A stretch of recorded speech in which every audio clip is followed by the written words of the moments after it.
सिवा कुछ नहीं फैलाया। एक मुगल बादशाह बताओ जिसकी एक बीवी रही हो, हरम में कोई औरत न रही हो, मगर सारा सलीम अनारकली, जोधा अकबर, शाहजहां, नूरजहां, यही है एजेंडा दिमाग में बनाया गया है। और आज भी ये चार बीवी के साथ है, ये चार बीवी के साथ है और एक स्त्री के प्रति समर्पित निष्ठावान प्रेम की प्रतीक की शेरो शायरी इनकी एक्सक्लूसिव कॉपीराइट है। तो ये छत पे पत्थर कहां से आ गए? कोई स्पॉन्टेनियस आ गए? मतलब वो कोई आसमान से यूं किया स्पॉन्टेनियस और आ गया? अब this is the proof. 15 minute के लिए पुलिस हटा लो, सब देख लेंगे।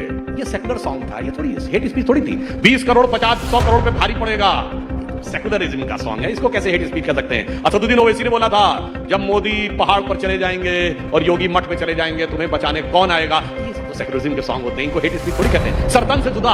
तो दोस्तों आज के इस डिबेट में वारिस पठान के कह के ले लिए सुधांशु त्रिवेदी जी। इस डिबेट में बहुत ही मजेदार डिबेट होने वाला है, पूरा डिबेट देखिएगा। इस डिबेट में चर्चा हुई है कि जब ओवैसी ने कहा था कि जब मोदी जी पहाड़ में चले जाएंगे और योगी जी मठ में चले जाएंगे तो हिंदुओं को बचाने के लिए कौन आएगा, और भी बहुत सारी चीजें इस डिबेट में चर्चा हुई है। तो वीडियो को लाइक करिएगा और खूब ज्यादा शेयर करिएगा। चलिए शुरू करते हैं। Reaction from the Muslim community was spontaneous.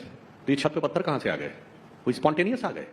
मतलब वो कोई आसमान से यूं किया स्पॉन्टेनियस और आ गया? साहब this is the proof. Otherwise मैं पूछना चाहता हूं how come the bricks come on the roofs of the houses? That shows that this is an alibi, that it is spontaneous. It has been well mastermind and planned. That's the things are coming in the investigation. Now coming to provocative speech. Sir, if party like them are giving, it's like the devil is giving a sermon. 15 minute के लिए police हटा लो, सब देख लेंगे।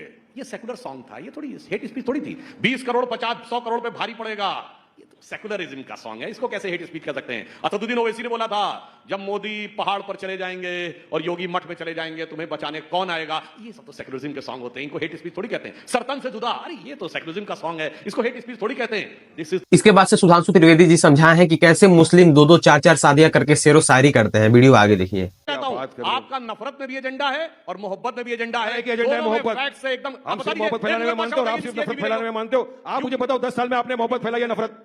10 साल में क्या फैलाया मोदी ने? सिर्फ नफरत नफरत नफरत। जवाब के सिवा कुछ नहीं फैलाया। एक मुगल बादशाह बताओ जिसकी एक बीवी रही हो, हरम में कोई औरत न रही हो, मगर सारा सलीम अनारकली, जोधा अकबर, शाहजहां, नूरजहां, यही है एजेंडा दिमाग में बनाया गया है। और आज भी ये चार बीवी के साथ है, ये चार बीवी के साथ है और एक स्त्री के प्रति समर्पित निष्ठावान प्रेम की प्रतीक की शेरो शायरी इनकी एक्सक्लूसिव कॉपीराइट है।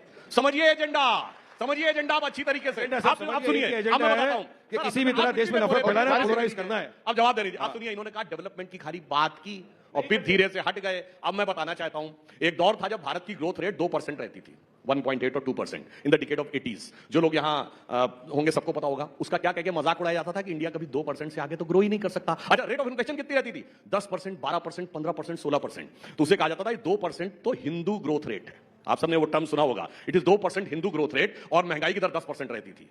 और जब से हिंदुत्व वाले आए हैं, आप ग्रोथ रेट क्या है कि IMF की चीफ क्रिस्टीना जॉर्जिवा ये कहती है, एक दौर था इनके दौर में, जब याद करिए वो पुरानी फिल्म का गाना है ना, फिल्मों की बात हुई है, जब जीरो दिया मेरे भारत ने, दुनिया को तब गिनती आई। उससे पहले प्राण क्या कहता है, क्या कंट्रीब्यूशन है तुम्हारे कंट्री का? India's contribution to the world is 0, 0 and 0। उसके बाद गाना शुरू होता है। ये इंदिरा गांधी के जमाने की फिल्म है। और अब क्रिस्टीना जॉर्जिवा IMF की चीफ कहती है India contribution to the global growth is going to be maximum, it is going to be 15%। India is going to be the growth engine in the global world. क्या बात कर रहे हैं? Okay,